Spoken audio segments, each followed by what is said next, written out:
সুপ্ৰভাত। ডিচেম্বৰ মাহৰ প্ৰথমটো দেওবাৰৰ প্ৰভাতী সম্ভাষণ জনালোঁ। কি কৰিছে আপোনালোকে? ছদিনৰ অপেক্ষাৰ অন্তত আজি প্ৰিয় দেওবাৰটো আহি পাইছে। দেওবাৰটো বন্ধৰ দিন বাবে নিজৰ বাবে অলপ সময় উলিয়াব পাৰোঁ আৰু সেইবাবেই দেওবাৰটো বৰ প্ৰিয়। পুৱাই ফুলনিখন চাওঁ বুলি ফুলনিত সোমালোঁ।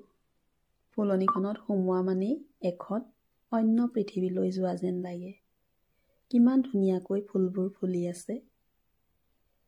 গোলাপ, জবা, কথনা,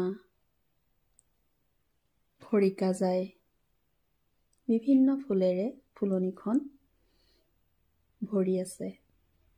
এই ফুলবোৰৰ সৈতে মাৰ স্মৃতি জড়িত হৈ আছে, কাৰণ সৰহভাগ ফুলেই মায়ে ৰোৱা।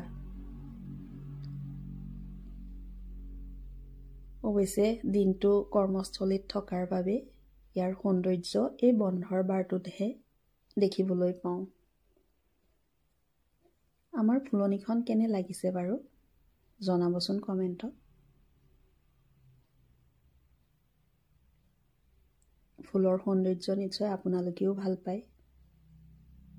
কেতিয়াবা আহিব আমাৰ ফুলনিখন চাবলৈ।